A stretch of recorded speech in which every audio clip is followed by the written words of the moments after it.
গয় গল্পের নতুন একটি এপিসোডে আবারও আপনাদেরকে স্বাগতম। আজ আমি আপনাদেরকে এক রহস্যময়ের গল্প শোনাবো, যে গল্পটায় রয়েছে হাসি, আনন্দ, দুঃখ এবং একই সাথে অনেক অনেক রহস্য। তাহলে কথা না বাড়িয়ে গল্প শুরু করা যাক। গল্পটা শুরু হয় গারাম লি নামের একজন বিখ্যাত আর্টিস্টকে দিয়ে, যে কিনা তার বাড়িতে বসে বসে ছবি আঁকছিল। এরই মধ্যে কলিং বেলের শব্দ শোনা যায় এবং ভেতরে একজন রিপোর্টার চলে আসে। সে গারামকে বলে, আপনার মতো বিখ্যাত একজন শিল্পীর ইন্টারভিউ নিতে পারা আমার জন্য অনেক বেশি ভাগ্যের ব্যাপার। সে তখন আরো বলে, আপনার বাড়িটা বেশ সুন্দর, এখান থেকে সমুদ্রটাকে কত স্পষ্টভাবে দেখা যাচ্ছে। গারাম তখন তাকে উত্তরে বলে, আমার সমুদ্র দেখতে ভালো লাগে। রিপোর্টার তখন তাকে তার কাজের ব্যাপারে প্রশ্ন করতে শুরু করে এবং সে তাকে জিজ্ঞেস করে সে কবে থেকে ছবি আঁকা শুরু করেছে, যার উত্তরে গারাম তাকে বলে, আমি বেশ ছোটবেলায় বোর হয়ে গেলে আঁকিবুকি করতাম, যেগুলো দেখে আমার মা আমার বেশ প্রশংসা করতেন। আমার মনে হয় সেই থেকেই আমার ছবি আঁকার প্রতি আগ্রহ জন্মেছে। রিপোর্টার তখন তার মায়ের ব্যাপারে প্রশ্ন করলে সে বলে, অনেক ছোটবেলায় আমার মা মারা গিয়েছে এবং এরপর থেকে আমি তার এক বন্ধুর কাছেই বড় হয়েছি। সে আমাকে তার নিজের সন্তানের মতো বড় করেছে। আমি তার কাছে চিরকৃতজ্ঞ, কারণ সে না থাকলে হয়তোবা আমি আর্টিস্ট হতে পারতাম না, এমনকি আমার মিস্টের সাথেও দেখা হতো না। রিপোর্টার তখন কিছুটা অবাক হয়ে বলে, আপনি কি বলতে চাইছেন আপনার বিখ্যাত সিরিজ মিস্ট একজন সত্যিকারের মানুষকে অবলম্বন করে তৈরি? উত্তরে গারাম বলে, আমি যদি আপনাকে বুঝিয়েও বলি তবুও আপনি বুঝতে পারবেন না। এর থেকে ভালো হবে আমরা অন্য কোনো টপিকে কথা বলি। কিন্তু রিপোর্টার তখন মিস্টের ব্যাপারে জানতে চায়। গারাম তখন তার মিস্টের সাথে দেখা হওয়ার গল্প বলতে শুরু করে এবং সে সময় আমরা দেখতে পাই তার ঘাড়ে অনেক পুরনো একটা ক্ষতর দাগ রয়েছে। সে রিপোর্টারকে বলে, আমার যখন মিস্টের সাথে দেখা হয়েছিল তখন আমার বয়স 20 বছর। গারাম হঠাৎ একদিন তার আঙ্কেলকে জানায় সে আলাদা থাকতে চায়। সে একটা পার্ট টাইম জব পেয়েছে এবং সে জানায় সেখানে হোস্টেলে থাকার ব্যবস্থা রয়েছে। তার আঙ্কেল তখন বেশ চিন্তায় পড়ে যায়। সে ছেলেটাকে এত কম বয়সে একা ছাড়তে চাইছিল না, কিন্তু গারাম বারবার তাকে বোঝানোর চেষ্টা করছিল। গারামের আঙ্কেল গারামের সাথে কিছুতেই কথা পেরে উঠছিল না এবং অবশেষে সে গারামকে তার মায়ের বাড়িতে থাকার জন্য অনুরোধ করে। গারাম তখন তার অনুরোধটাকে ফেলতে পারে না। আঙ্কেলের কথা অনুযায়ী সে ব্যাগ গুছিয়ে সেখানে চলে আসে এবং বাড়ির উঠোনে দাঁড়িয়ে গারামের ছোট্টবেলার স্মৃতিগুলো মনে পড়তে থাকে। আসলে এই দাদি গারামের আপন দাদি না হলেও তাকে ঠিক নিজের নাতনির মতোই ভালোবেসেছে। আজ তাদের দাদি বেঁচে নেই, অথচ এই বাড়িটা যেন ঠিক আগের মতোই রয়ে গিয়েছে। গারাম হঠাৎ করে একটা দরজার সামনে দাঁড়িয়ে পড়ে। তার মনে পড়ে যায় ছোট্টবেলা জিন এবং সে এই রুমটার ভিতরে ঢুকতে গেলেই দাদি অনেক বেশি নার্ভাস হয়ে যেত এবং সে তাদেরকে বলতো, এর ভেতরে অনেক বড় একটা রাক্ষস রয়েছে, তোমরা যদি এখানে ঢুকো তাহলে সে তোমাদের খেয়ে ফেলবে, এবং তারা কখনোই এই রুমটার ভেতরে ঢুকতে পারেনি। গারাম আজ রুমটার তালা খুলে সেখানে ঢুকে পড়ে এবং দেখতে পায় সেটা আসলে একটা বাথ হাউস ছিল, যেখানে বিশাল বড় একটা বাথটব রয়েছে। গারাম ধীরে ধীরে এখানের পরিবেশের সাথে বেশ ভালোই মানিয়ে নিয়েছিল, এমনকি এখানকার দুটো বিড়ালের সাথেও তার বন্ধুত্ব হয়ে যায় এবং সে নিজের আর্টের কাজে আরো ভালোভাবে মনোযোগ দেয়। একদিন রাতে সে বাথ হাউসে গোসল করছিল। সে বাথটাবের পাশে একটা মার্বেল দেখতে পায়। গারাম কৌতূহলী হয়ে ভাবতে থাকে, এই মার্বেলটা এখানে কি করছে? সে মার্বেলটাকে হাতে তুলে নেয় এবং তার হাত থেকে 2 ফোঁটা পানি মার্বেলে পড়তেই মার্বেলটা যেন আগের তুলনায় বেশি চকচক করতে শুরু করেছে। আর হঠাৎ করেই তার মনে হয় মার্বেলটা যেন নড়ে উঠল।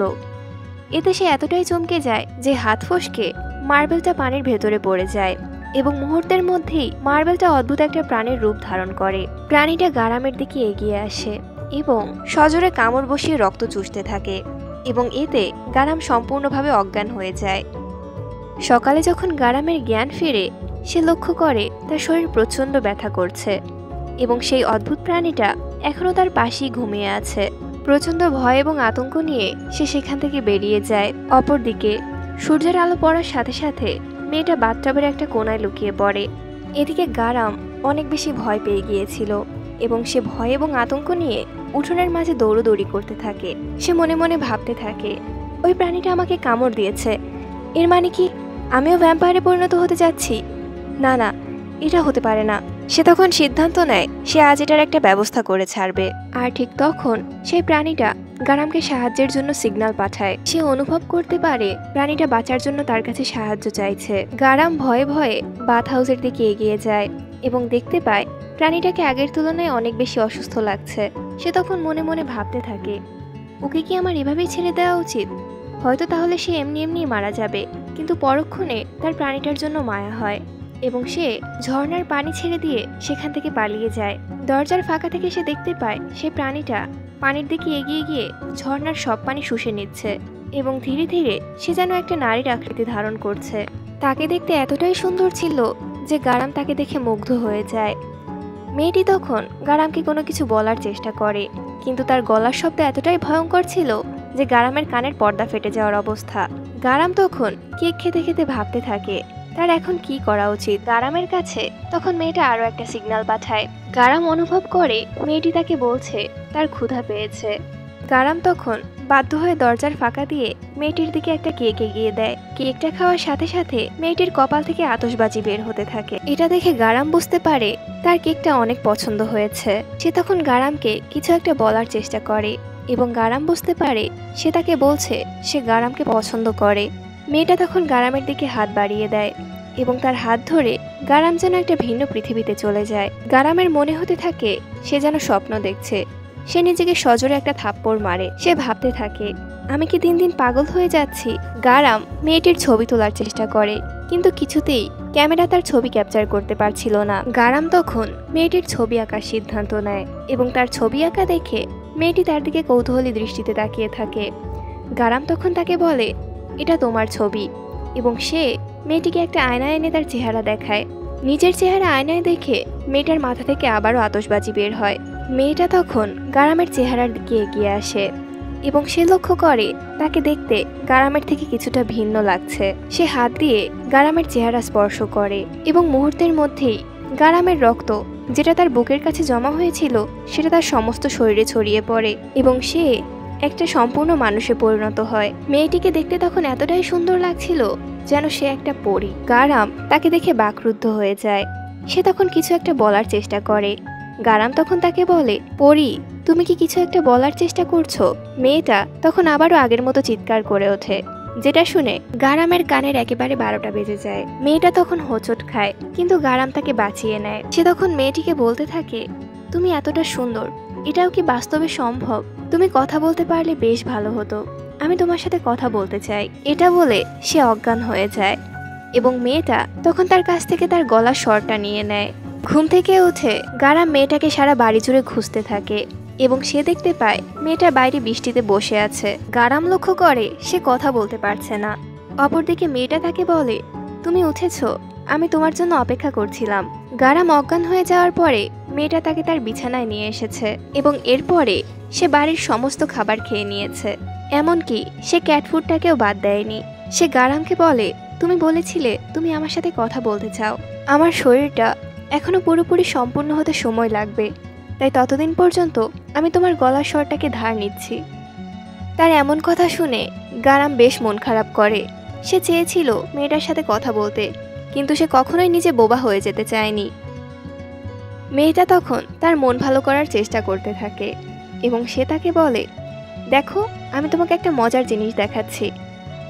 সে বাগান থেকে একটা ফুল নিয়ে আসে এবং সেটার পাপড়িগুলো ফু দিয়ে উড়িয়ে দেয়। এদিকে গারাম মনে মনে ভাবতে থাকে, আমার সিদ্ধান্ত ফাইনাল, এই মেয়েকে আমি আজই এ বাড়ি থেকে বিদায় করে দেব।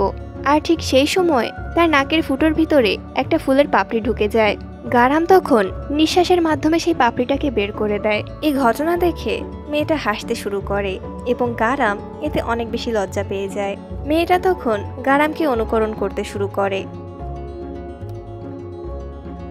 রান্নাঘরের অবস্থা দেখে গারাম একেবারে বাকরুদ্ধ হয়ে যায়। সেখানে যেন একটা ঘূর্ণিঝড় হয়ে গিয়েছে। ঘরে কোনো খাবার অবশিষ্ট ছিল না, তাই সে বাধ্য হয়ে মার্কেটে যাওয়ার সিদ্ধান্ত নেয়। মেয়েটা যখন গারামকে কোথাও যেতে দেখে সে জিজ্ঞেস করে সে কোথায় যাচ্ছে এবং সে গারামকে বলে, আমি একা থাকতে চাই না, আমিও তোমার সাথে যেতে চাই। গারাম তখন বাধ্য হয়ে মেয়েটাকে নিয়ে বেরিয়ে পড়ে। এদিকে প্রথমবারের মতো বাইরে বেরিয়ে সে যেটা দেখে সেটা দেখে লাফালাফি শুরু করে দেয়। হঠাৎ করে আকাশ পরিষ্কার হয়ে যায় এবং মেয়েটাও হঠাৎ চুপচাপ হয়ে যায়। মেয়েটা আবারও অসুস্থ হয়ে পড়ে এবং সে সামনের সমুদ্রটাকে দেখিয়ে বলে, আমি ওখানে সব পানি খেয়ে ফেলতে চাই। গারাম তখন মেয়েটাকে নিয়ে দ্রুত বাসায় চলে আসে এবং তাকে বাথ হাউসে নিয়ে যায়। গারাম তখন তার হাত ধরে তাকে আশ্বস্ত করে সে আবারও ফিরে আসবে এবং সেই মেয়েটাকে রেখে মার্কেটে চলে যায়। গারামের ফিরে আসতে আসতে বিকেল ঘনিয়ে আসে। মেয়েটি গারামকে দেখে অনেক বেশি খুশি হয়ে যায় এবং বলে, আমি তোমার জন্যই অপেক্ষা করছিলাম। সে লক্ষ্য করে গারাম আবারও কেক নিয়ে এসেছে। সে তখন চুপি চুপি একটা কেকের স্লাইস বের করার চেষ্টা করে এবং গারাম তখন তার হাত চেপে ধরে। মেয়েটা তখন খুব মিষ্টি করে বলে, আমি কি এক পিস খেতে পারি? গারাম তখন তাকে ইশারায় বলতে থাকে, সবগুলো একসাথে খাওয়া একদমই চলবে না, দিনে তুমি কেবলমাত্র এক পিস কেকেই খেতে পারবে। গারাম তখন রামেন রান্না করে এবং সে একা একাই খেতে থাকে। এটা দেখে মেয়েটা তাকে জিজ্ঞেস করে, এই আমাকে কি একটু খেতে দেবে? কথা শুনে গারাম একেবারে থ হয়ে যায়। এত খাবার খাওয়ার পরেও তার পেটে জায়গা আছে, এটা ভেবে গারাম একেবারেই চমকে যায়। সে মনে মনে ভাবতে থাকে, এটা কোন ধরনের বেহায়া রাক্ষস। গারাম তাকে রামেন না দিতে চাইলে সে গারামকে জড়িয়ে ধরে বলে, আমি অল্প একটু টেস্ট করতে চাইছি। তার এমন রিকোয়েস্ট শুনে গারাম আর তাকে না করতে পারে না এবং সে তাকে রামেন খাইয়ে দেয় এবং রামেন খেয়ে তার কপাল থেকে আবারও আতশবাজি বের হতে থাকে। গারাম এটা দেখে হাসতে থাকে। একদিন পূর্ণিমার রাতে মেয়েটি গারামকে ডাক দিয়ে বলে, আজ সে তার গলার স্বর তাকে ফেরত দিয়ে দেবে। এটা শুনে গারাম বেশ খুশি হয়ে যায় এবং সে সেখানে ছুটে চলে আসে। মেয়েটি তখন গারামকে তার দিকে এগিয়ে আসতে বলে। মেয়েটি তাকে সেভাবে স্থির হয়ে দাঁড়াতে বলে, কিন্তু গারামের মনে হয় হয়তোবা অন্য কোনো ঘটনা ঘটতে চলেছে এবং সে তার মুখটাকে এগিয়ে দেয়। তার মুখের এমন অদ্ভুত ভঙ্গিমা দেখে মেয়েটি তাকে সজোরে একটা থাপ্পড় মারে এবং সে বলে, আমি তোমাকে করতে বলেছি। ব্যথা এবং লজ্জায় গারামের প্রায় কান্না করে দেওয়ার অবস্থা। অবশেষে মেয়েটা তার গলার স্বর তাকে ফেরত দিয়ে দেয় এবং খুশিতে সে চিৎকার চেঁচামেচি করতে শুরু করে দেয়। গল্পটি যদি আপনাদের ভালো লেগে থাকে তাহলে সেটা অবশ্যই আমাদের জানাবেন, তাহলেই আমরা গল্পটাকে কন্টিনিউ করব।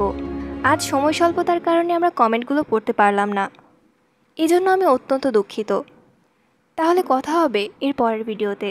ততদিন পর্যন্ত সবাই ভালো থাকুন, সুস্থ থাকুন এবং গল্পের সাথে থাকুন।